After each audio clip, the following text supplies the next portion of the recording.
जोजू कौवा एक सुस्त कौवा था। जोजी कवि की शादी जब से जोजू कौवा से हुई थी, तब से ही जोजी कवि के अब्बू के दिए हुए जेवर और रकम से घर का गुजारा हो रहा था। एक दिन जोजी कवि तंग आकर जोजू कौवा से कहती है, जोजू, अब तुम्हें हिलकर मेहनत करना होगी। मेरे पास कोई जेवर नहीं रह गया जिसे बेचकर अब हम अच्छे से गुजारा कर सके। जोजी, तुम क्यों फिक्र करती हो? देखो तुम कितनी हसीन कवि हो। जब तुम्हारी शादी मेरे से हुई थी, तब तुम्हारे अब्बू ने हमें कितना कुछ दिया था, जिससे अब तक गुजारा होता रहा है। अब भी मैंने ऐसा ही कुछ सोचा है। अच्छा जोजू, तुमने क्या सोचा है?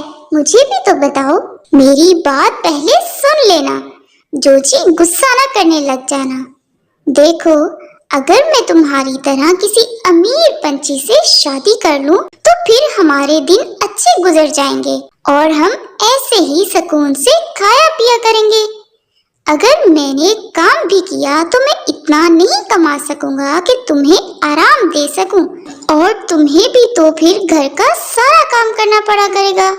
और अगर मैं अमीर पंछी से शादी कर लेता हूँ, तो पहले हम उससे जेवर और रकम ले लेंगे और फिर तुम उससे सारा काम करवाया करना।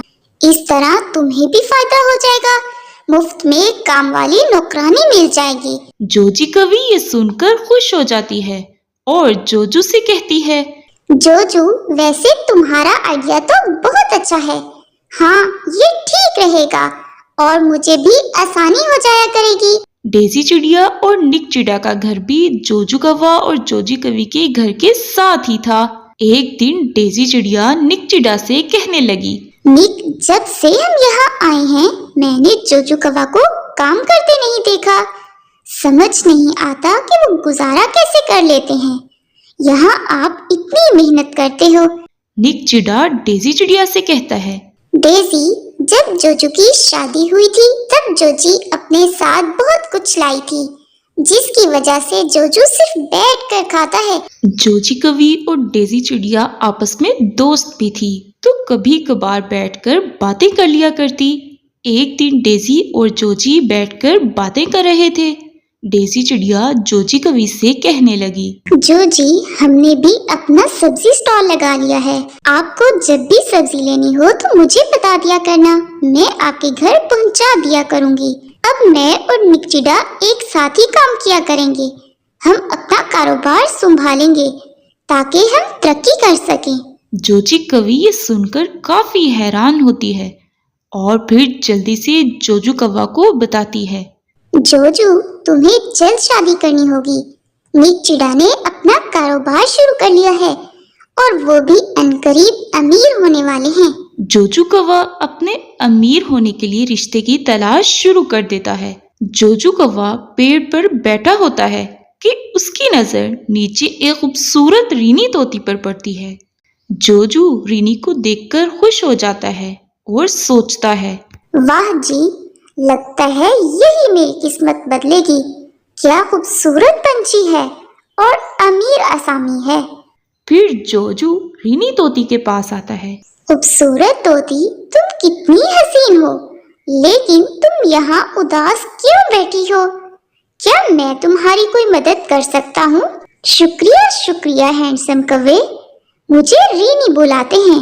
मेरी उदासी की वजह ये है कि मेरा इस जंगल में कोई भी दोस्त नहीं है। मैं इस जंगल में अकेली हूँ। जोजू रीनी तोती के पहना जेवर देखकर समझ जाता है कि ये कोई अमीर ही पंछी है, इसलिए जोजू रीनी से कहता है, रीनी तोती, आप मुझसे दोस्ती कर सकती हैं। फिर रीनी और जोजू की दोस्ती हो जाती है और रीनी जोजू को सब बताती है कि उसके पास बहुत सा जेवर और जायदाद है। ये सुनकर तो जोजू कौवा खुश हो जाता है। इस तरह कुछ दिन वो मिलते हैं और फिर एक दिन जोजू रीनी से कहता है, रीनी जी, क्या आप मुझसे शादी करेंगी? रीनी ये सुनकर खुश हो जाती है। क्यों नहीं, आप बहुत हैंडसम हैं और अमीर हैं। आपसे कौन शादी नहीं करना चाहेगा? लेकिन आपकी पत्नी जी, उनका क्या होगा? वो कुछ नहीं कहेंगी तो मैं कर सकती हूँ। नहीं नहीं रीनी जी, आप इसकी फिक्र ना करें, वो आपको कुछ नहीं कह सकती, पड़ी रहेगी एक कोने में। अगर ज्यादा तंग करने की कोशिश की तो निकाल बाहर करेंगे। फिर रीनी और जोजी शादी कर लेते हैं। फिर रीनी तोती जोजू कौवा के साथ घर आ जाती है। जोजी रीनी को देखकर बहुत खुश होती है, क्योंकि उसकी खुशी के पीछे भी उसका मकसद था।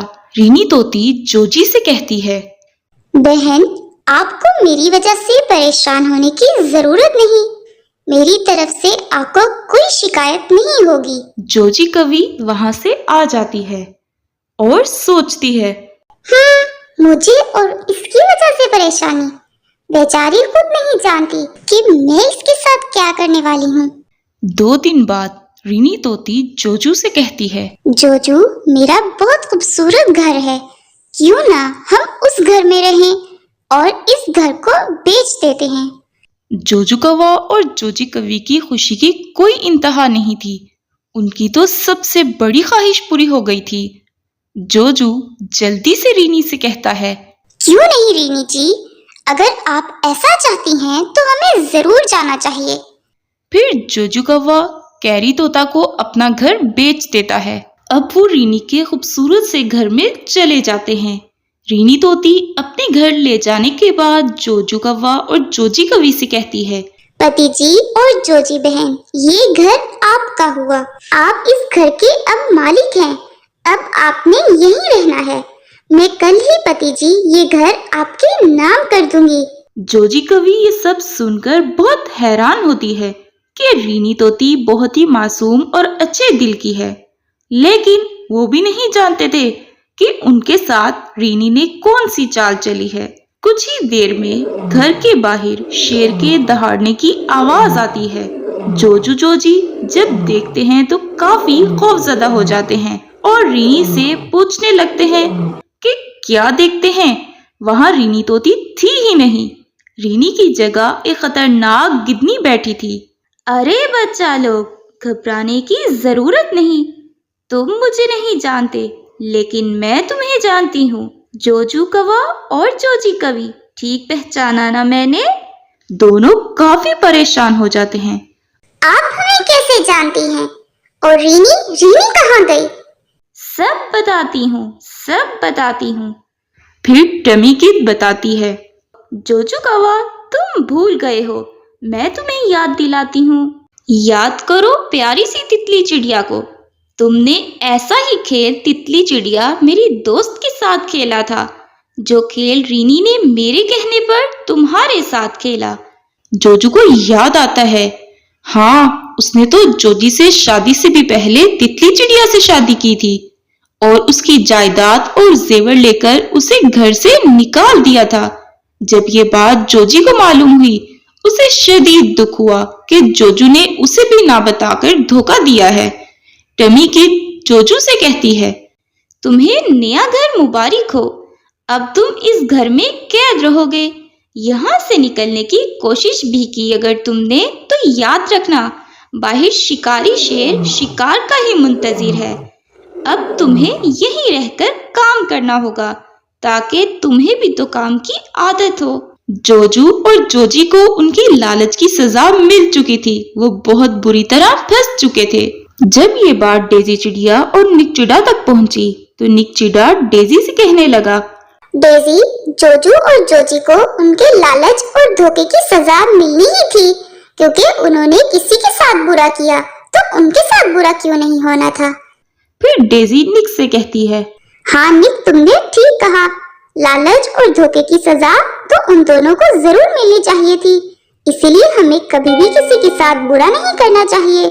अगर आप इसी तरह की कहानियाँ देखना और सुनना चाहते हैं तो इस चैनल को सब्सक्राइब करें, वीडियो को लाइक करें और जल्दी से अपने दोस्तों के साथ शेयर करें।